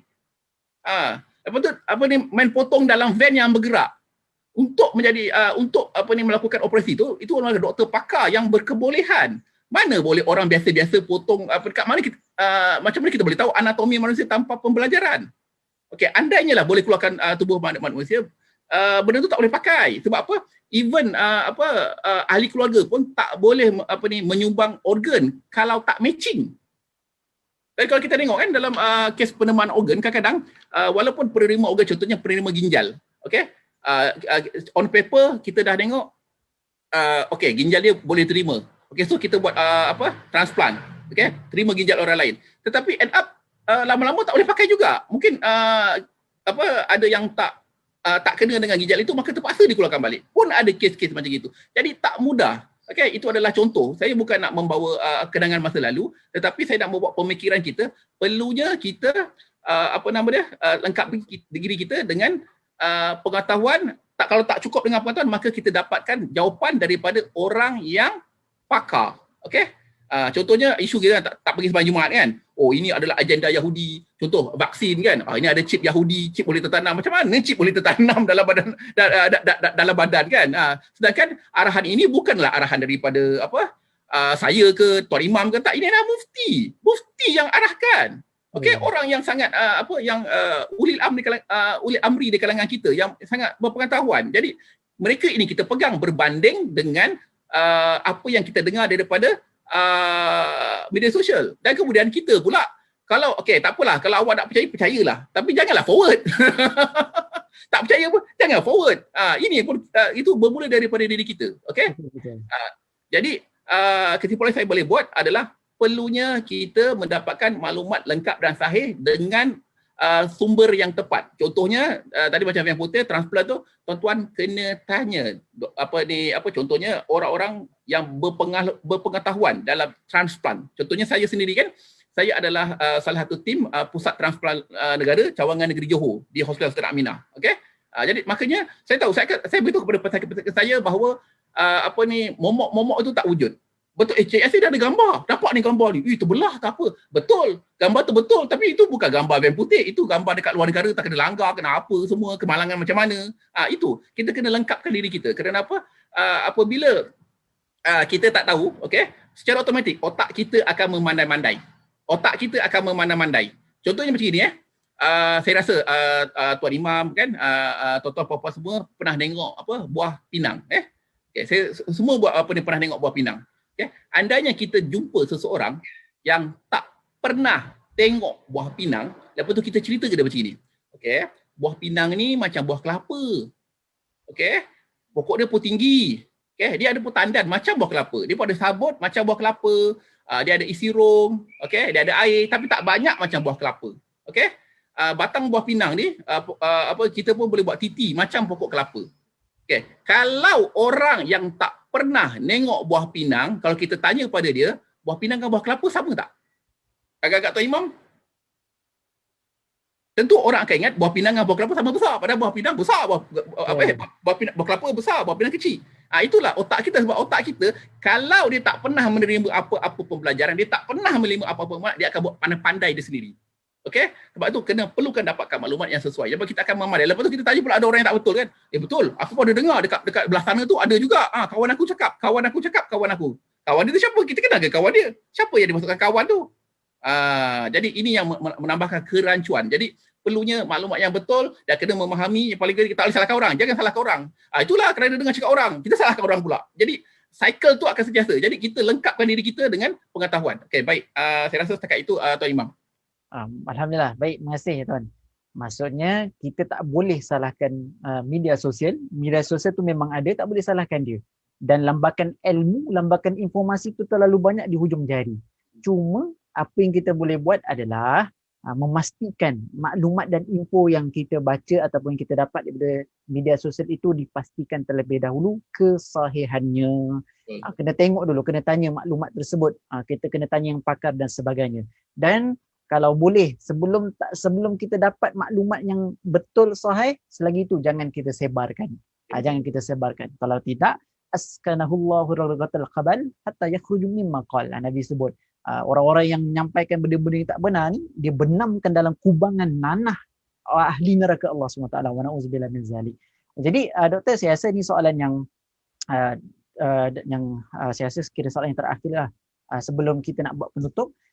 Dalam keadaan kalau kita tengok dalam kajian Tuan Yasin, dalam kajian dahulu dia ada family ni, dia ada terpecah kepada nucleus family, extended family dan conjugal family. Dan kebanyakan anak-anak yang bermasalah ni datang daripada conjugal family, iaitu anak-anak yang jauh daripada mak ayah. Jadi mereka tend to be banyak masalah sosial yang berlaku conjugal family. Tapi realiti pada hari ini terbalik.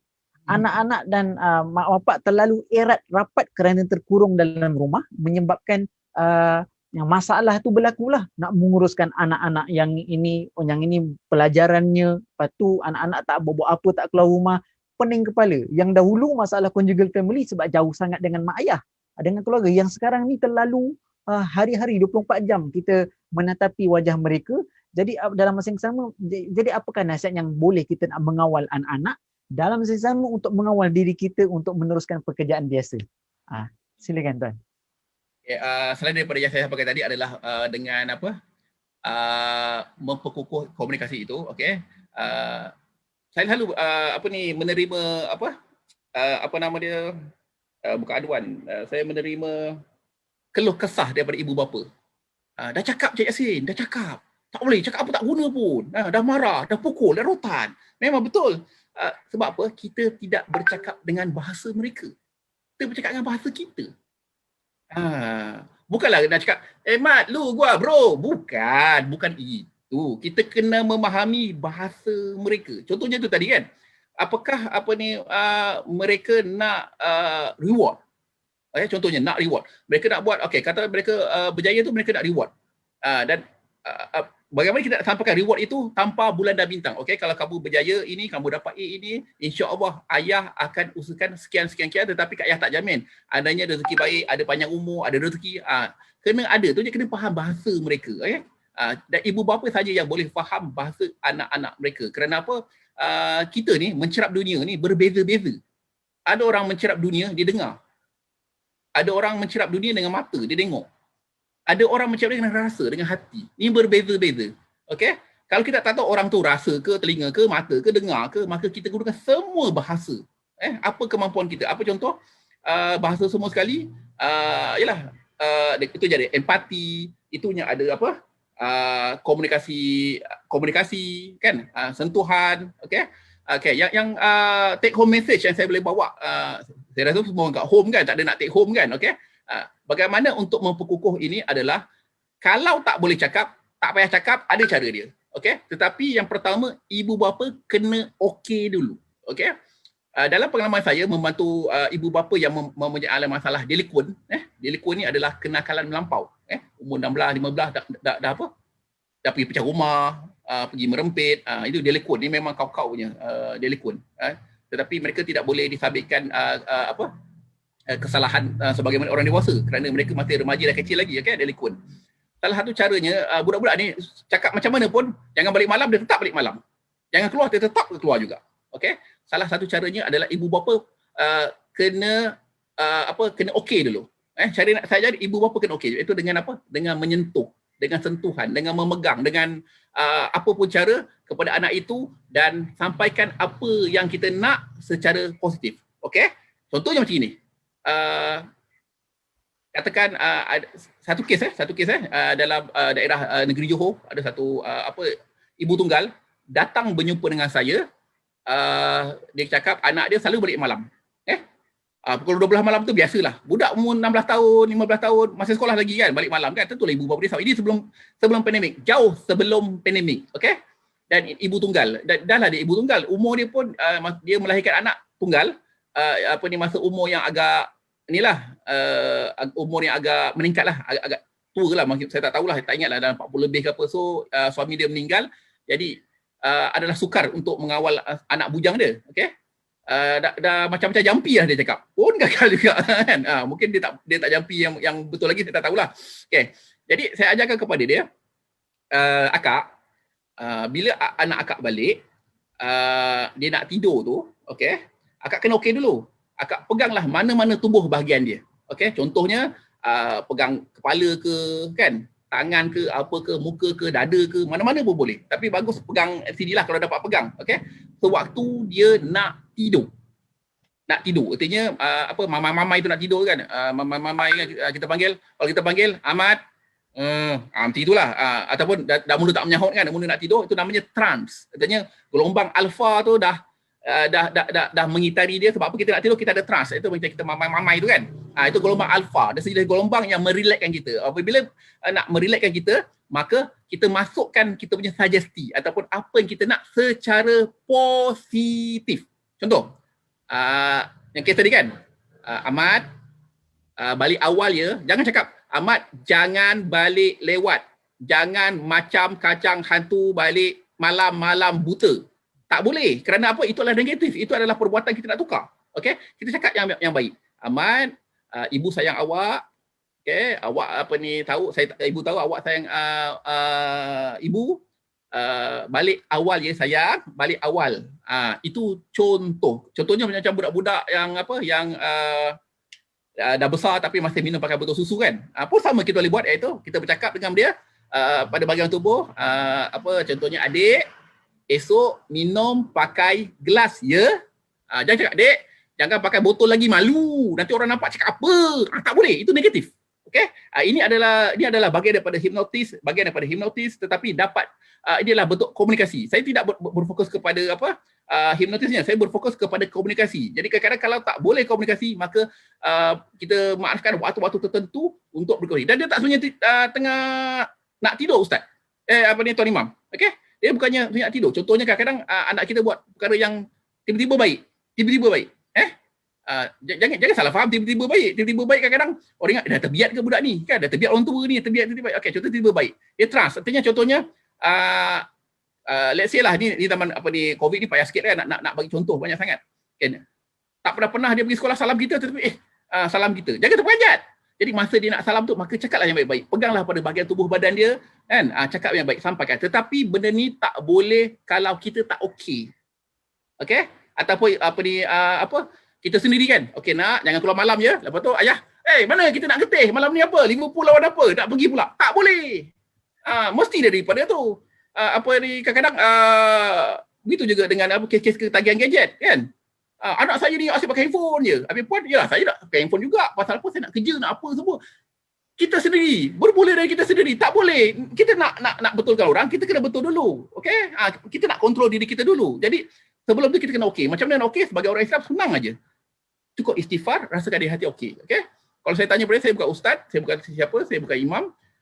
Saya cuma sampaikan kalau nak energi itu lebih baik, istighfar, solat taubat, okey? Lepas tu buat kat dia. Okey? Yang penting kita tahu hati kita. Kalau kita tengah marah tak boleh. Sebab energi yang tersalur energi marah juga, energi yang negatif.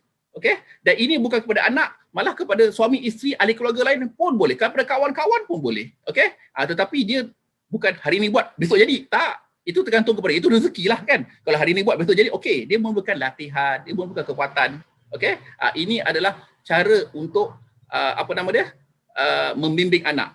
Okey? Kalau kita kata dia, okey, besok kita sama-sama ada masa keluarga, okey, kita berfokus untuk bercakap-cakap dengan ahli keluarga kita. Okey? Tapi besok pula kita pula pegang handphone banyak. Anak tak main handphone, kita pula main handphone. Jadi itu berfokus pada diri kita. Okey? Baik, saya rasa itu sekat ni Tuan Imam. Baik, terima kasih kepada Tuan Yassin. Satu maklumat yang saya rasa sangat bermanfaat. Maksudnya begini, kalaulah dalam kadar kita bergelumang dengan anak-anak yang berada di rumah ni, maka lebih-lebih lagi yang pertamanya, sebelum nak pergi kepada anak-anak tu, pastikan diri kita ni okey dulu. Itu dia punya keyword tu. Sebelum nak pergi anak-anak, tengok diri dulu. Kita tengok suami isteri, kita pastikan kita dalam keadaan yang okey, tak ada emosi, tak marah dan sebagainya. baru kita boleh pergi untuk berinteraksi dengan mereka. Sebab kalau dalam keadaan kita tak okey, kita pergi pada mereka, kita cuma menyalurkan kemarahan kepada mereka. Jadi bila kita dah okey dan selesai, kemudian kita jumpa berinteraksi dengan mereka. Nombor dua yang saya dapat daripada Tuan Yassin adalah kita menjadi pemudah cara kepada anak-anak. Anak-anak kadang-kadang nak bercerita, kita jadi pemudah cara mereka. Kadang anak-anak nak ni, kita jadi pemudah cara. Bukan kita yang kena buat A, tak boleh B. Kena C, tak boleh D. Tak boleh. Jadi itu diktator namanya. Jadi kita ni pemudah cara kepada anak-anak, mereka lebih senang.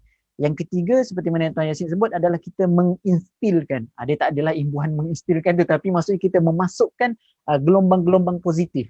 Instead of daripada kita mengatakan jangan-jangan dan sebagainya, kita lebih banyak kepada positif punya reaction. Macam tadi gelombang trans alpha ketika nak tidur dalam keadaan subconscious tu, kita masukkan maklumat-maklumat positif tu, sangat baik. Sangat baik. Itu di antara cara yang kita boleh cubalah untuk ibu bapa.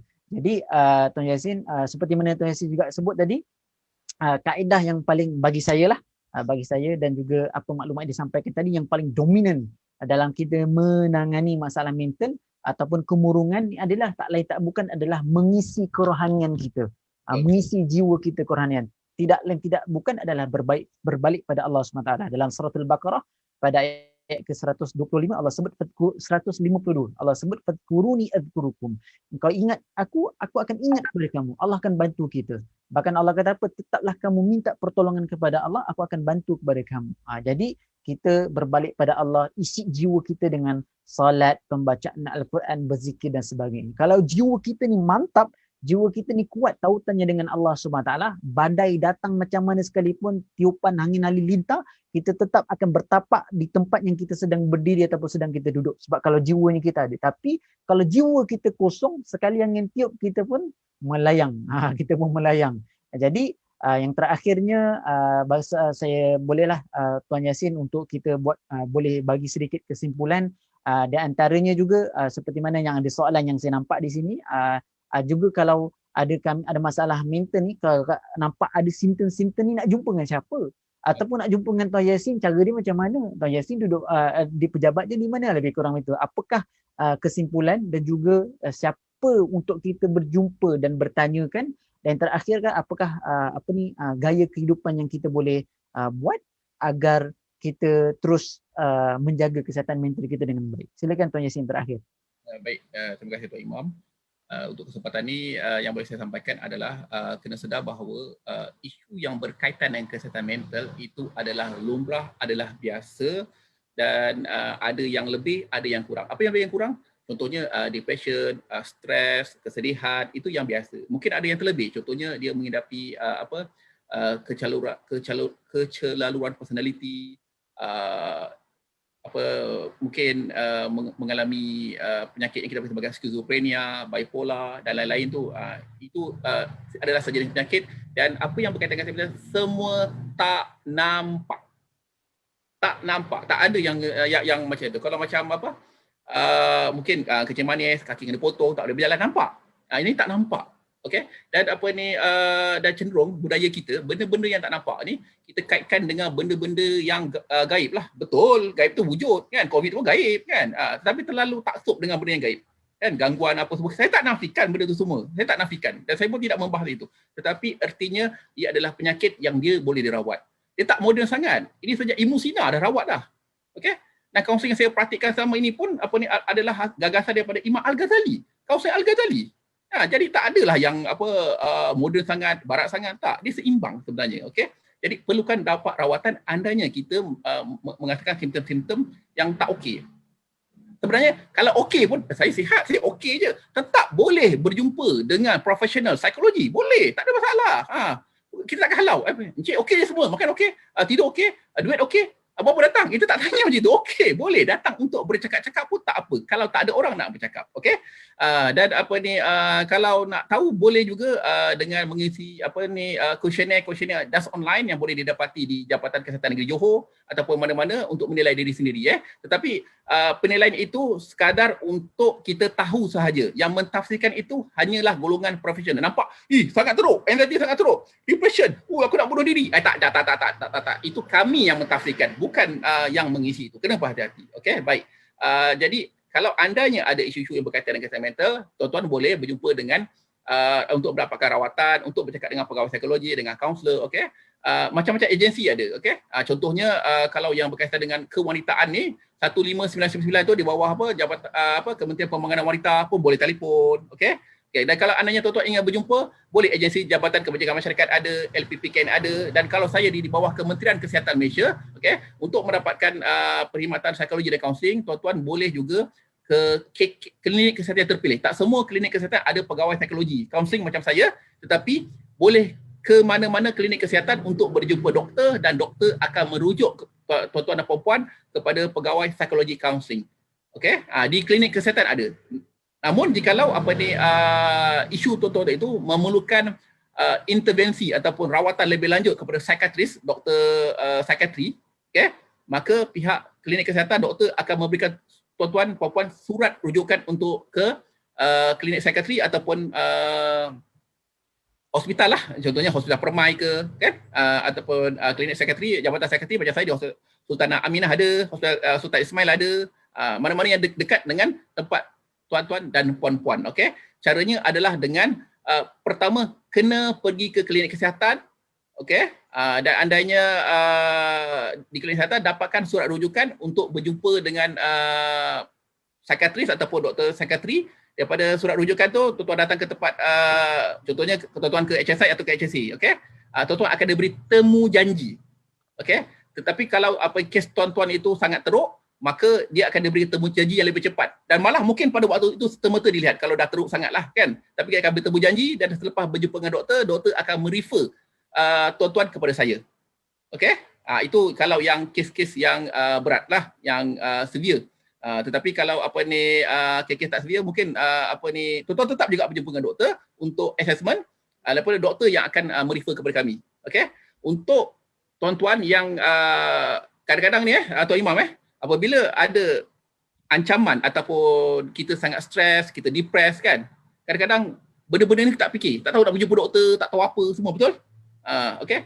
Jadi kalau andainya tuan-tuan dah tak boleh nak fikir, nak pergi klinik kesihatan mana pun dah tak tahu, kan, dah disoriented. Sebab apa, kalau kita mengalami kecelaruan mental, kita disoriented, kita tak tahu masa, tarikh, tempat tak tahu, tuan-tuan untuk berjumpa saya sahaja, tuan-tuan boleh walk in pada hari Selasa, okey, untuk consultation sahaja. Okey, datang je jumpa. Okey, ini adalah hari Selasa saja. Namun begitu, untuk pengetahuan semua, kami menerima jumlah pesakit yang terlalu ramai. Jadi mungkin kalau tuan-tuan walk in, tanpa temu janji, masa menunggu itu sangat lama. Memang sangat lama kerana terlalu ramai. Itu untuk walk in, untuk consultation, nanti kita bantu tuan-tuan apa yang tuan-tuan isu. Itu sebab apa? Saya membuat untuk memperluaskan perkhidmatan psikologi kaunseling, untuk meluaskan perkhidmatan psikiatri, untuk memberikan pendidikan kepada masyarakat tentang kesihatan mental, maka saya membuat dasar terbuka untuk berjumpa saya saja, bukan orang lain, untuk saya saja. Okey, pada hari Selasa untuk jumpa saya, boleh datang ke klinik saya di Bangunan Lily, Hospital Sultanah Aminah pada mana-mana hari Selasa. Tapi bagusnya telefon dulu. Kerana apa? Kod-kod saya MC ke, saya cuti ke, saya dah berpindah ke, tak tahu, kan. Jadi perlu je. Okey, itu boleh buat untuk consultation. Tak perlu bawa apa-apa. Tak perlu bawa apa-apa. Bawa diri, pakai baju lah, kan. Jangan pula tak pakai baju pula. Bawa diri, duit kena bawa lah. Nak apa nanti, nak makan nanti. Saya tak ada, saya pula pun tak bawa duit, kan. KSA saya dah tanya nak pinjam duit. tak ada pula saya duit, kan. Untuk makan dia, itu biasalah. Tapi datang saja. Okey, kalau tu pada hari Selasa, namun begitu, saya tidak dapat menjamin waktu menunggu yang mungkin lama kalau ramai orang. Kalau tiba-tiba hari baik, dia seorang je datang, kan, tuan seorang yang datang, maka cepatlah. Kalau tak ada orang, kalau orang ramai, lambatlah, memang lama. Okey, kalau terlalu ramai orang. Baik. Dan juga yang paling penting dalam kesihatan mental, kita sedar apa yang berlaku pada diri kita, kerana kadang-kadang kita tak aware apa yang berlaku pada diri kita. Macam mana nak aware pada berlaku pada diri kita? Kita kena melakukan teknik pernafasan. Okey, sebab kita selalu terlupa. Kita buat semua autopilot. Kalau kita tuan-tuan bawa kereta, kepala entah kat mana, tapi boleh sampai ke tujuan tanpa melanggar, tanpa langgar lampu merah, tanpa apa. Kita terlalu banyak autopilot. Sebab tu kita kembalikan awareness kita. Okey? Dan awareness ini sebenarnya dah lama dalam agama kita. Dalam Islam dah lama mengajar. Cuma kita terlupa. Sekarang orang dah rebrand. Nama dia apa? Mindfulness lah, apalah, itulah, inilah, kan. Sebenarnya awareness ni dah lama. Contohnya, kita masuk toilet. kita ada doa. Kita nak keluar rumah, kita ada doa. Kita dah sampai rumah, Assalamualaikum, Waalaikumsalam. Itu awareness lah. Itu je kita tahu kita nak masuk. Kita tahu kita nak keluar. Kita tahu kita dah datang. Ini awareness. Okay? Jadi, perlunya ada kesedaran tentang diri kita. Macam mana dengan dengan jangan lupa untuk mengatur pernafasan. Macam mana mengatur pernafasan? Tarik nafas je. Tarik nafas melalui hidung, tahan. 1, 2, 3 dah lepas dari bulut-bulut. Itu untuk kita sedar bahawa kita tidak autopilot. Kita sedar apa ni kita tengah marah. Okey? Sebab apa kalau kita tak sedar kita tengah marah, itu jadi impulsif. Apalah, pukullah, itulah, inilah. Okey? Sebab kita tak sedar. Jadi untuk kita sedar apa yang berlaku pada diri kita supaya kita tak autopilot, supaya anasir luar tak masuk dalam pemikiran dan perasaan kita, maka kita kena sedar diri kita. Tarik nafas. Tahan 1, 2, 3, lepas mulut perlahan-lahan. Itu yang paling basic. Okey? Kita boleh tengok dekat YouTube macam-macam teknik pernafasan, tidak ada masalah, boleh ikut asalkan ia tidak bertentangan dengan akidah.